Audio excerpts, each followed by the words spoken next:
Today we're going to be reviewing the Xtracycle RFA Utility Cargo Electric Bike. Electric cargo bikes are arguably one of the most useful types of e-bikes as they offer versatility and functionality. Xtracycle is one of the founding companies in the cargo bike market and have helped advocate and expand the market for them. Thanks to advances in electric motors and battery technology, Xtracycle now offers multiple e-bike options for carrying children or gear quickly and safely. In this review, we're going to be looking at the RFA, which stands for Ready for Anything model, which is one of their more sporty and compact designs. As far as specs, this bike is priced at $4,999, the same as all their other models. It is a Class 1 e-bike, which means you have pedal assist up to 20 miles an hour. You have nice compact geometry with an adjustable wheelbase, so you can actually switch between a sport mode. That does require a different rack. You have a Shimano EP8 drive unit, which gives you a 630 watt-hour battery with tons of torque. And you have a SRAM NX11 drivetrain, so you have an 11-speed rear derailleur and a single-speed front crankset. Pretty nice setup overall, and the whole bike comes in at about 60.2 pounds. It's only available in one size, and they adjust the seat post and stem according to your size and height. The bike itself is really attractive. It's offered in two colors, and you can see everything's really well designed. This is a high-end steel frame, and you have tons of optional accessories that you can add to the bike to make it more useful if you want to carry kids or gear. Xtracycle offers three different bike options. You have the RFA, Stoker, and the Swoop. Each one of them has a little bit different design elements. They all have the same battery and the drivetrain unit, but they have different setups. So some of them are a little bit more sporty. Some of them are more geared toward children, so you have to pick the one that works for you. The RFA is a long-tail cargo bike, and as you can see, it has an attractive low step-through height design. So the top tube and down tube are nearly parallel and tuck underneath the rear rack. It's a full steel frame, and it's only available in one size. To adjust to different riders, you have different seat post heights and stem lengths. The handlebars are standard stem and flat handlebar setup with ergonomic grips. You have the SRAM NX11 rear derailleur control there, hydraulic disc brake levers, and then on the left side you have the Shimano Steps E5003 display, so pretty dated and small computer display. It is backlit and it controls the power assist, so up and down will change the assist. 1 bar is the level 1, 2 bars level 2, and 3 is max power, so that gives you the most assistance. The bottom button controls the lights on off. You have speed display as well as auxiliary data.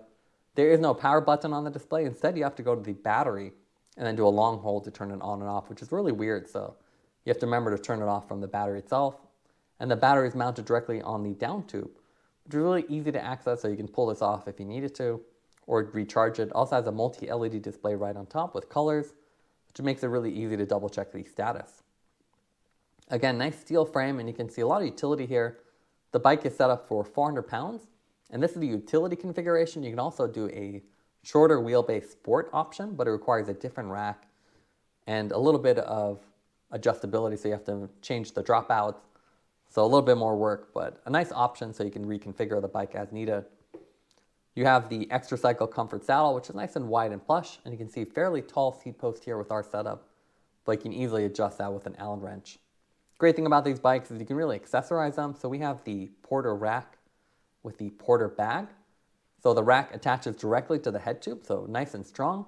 And then you have this nice bag on top with external pockets and a big inside pocket with this roll up top, which keeps it protected from the elements. So nice and deep with internal mesh pockets.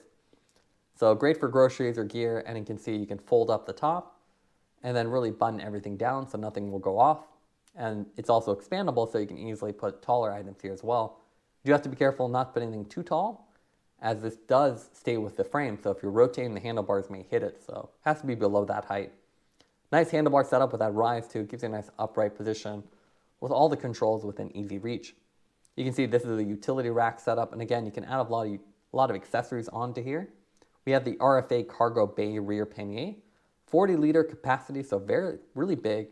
You have internal mesh pockets, a bunch of Velcro, and a high-vis stripe running down the side. It's also cool as you can actually open up from the top, so if you have really tall items, you can open up from the top and then have them stick out and really configure this exactly as you need it. We also have the Everyday Bike Pack, and this is a multi-function bike pannier that can also be worn as a backpack.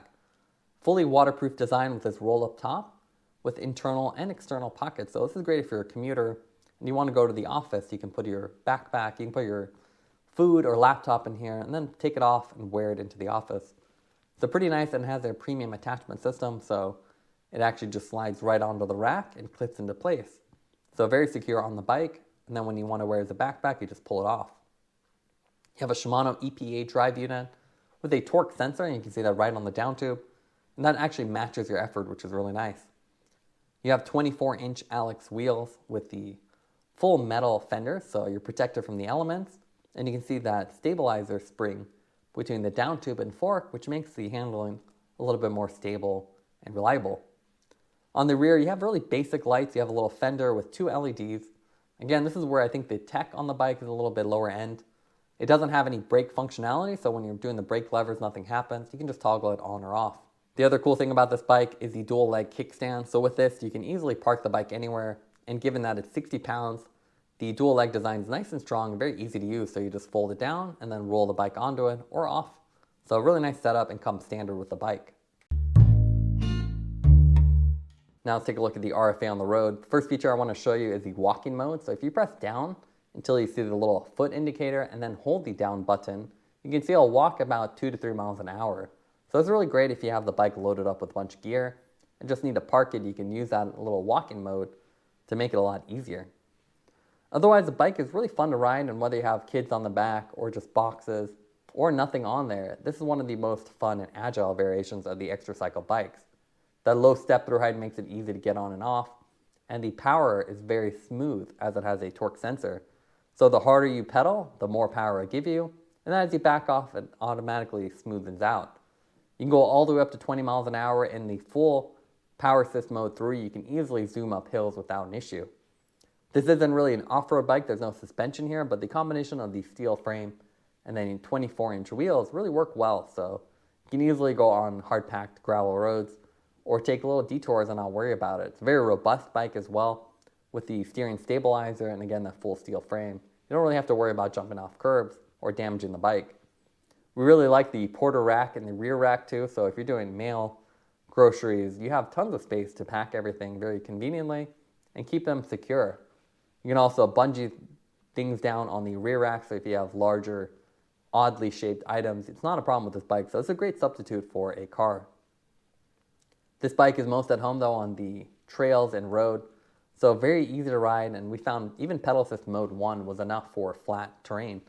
You can easily get that about 60 mile an hour range, a 60 mile range if you're in the more eco modes, and then the range obviously drops if you're doing a lot of hill climbing. The one downside of this bike, you can see that kickstand is rattling around. You do have to adjust that tension, so it's not rattling, but otherwise very smooth and easy to operate bike. You have 11 speeds with that big rear cassette, so you can take on hills easily and then add power assist as needed. Again, very smooth power delivery, and you can even ride this bike without power. We're also impressed with just the agility and comfort of the bike. Really feels more like a standard bike and easily zip around town. You do have to remember it is fairly long, so it is longer than your standard wheelbase, and you have to be aware of that. So if you're taking sharp corners, it's easy to rub that rear rack. If you're trying to move it around the house, you can really feel that weight. So that's one downside of the bike. If you're trying to get it in the garage, you have to be very careful. And we had to do about a 5 or 6 point turn just to get it in through our side door. It's also very hard to get this bike onto a rack or put it on a bus or train. So if you're looking for something more small, I recommend a folding bike or something smaller than this. But otherwise, really fun bike and something we really enjoyed riding. Now let's go over the scorecard for the Xtracycle RFA. We're going to grade on 4 different categories: design, components, handling, and value. For design, we give it an A. You have a nice steel frame with low step over height. So it's a very approachable bike and very easy to ride for any type of rider. You also have tons of accessories here with front racks, rear racks, and bags. So you can really configure this exactly for your needs. Components, we give an A-. You have nice hydraulic disc brakes, ergonomic grips, comfortable saddle, and that smooth power delivery from the torque sensor-based Shimano drive system. We do really wish it had a better display though. Feels very dated. You don't have a power button on it. You have to turn it on from the battery itself. And there aren't even basic things like a light indicator on the display. Handling-wise, given A, you have a long tail configuration with the stabilizer spring. So it's very easy to ride, and even though it is a longer bike, nice and stable and really maneuverable. For value, I'd also give it an A. It's not the cheapest bike on the market, but very well built, and Xtracycle has a long history in this market, so you definitely have a lot of accessories and customer support if anything were to ever go wrong. It's a really great bike, and with the shorter configuration of this bike, very approachable and a great bike whether or not you're carrying gear. And then with the long racks, you can always put more gear or even kids on the back, so very cool and functional bike. Thanks for watching this review. Don't forget to like and subscribe. You can see more content from us on our website at thesweetcyclist.com, as well as on Instagram with The Sweet Cyclist. This is The Sweet Cyclist reminding you to enjoy the ride.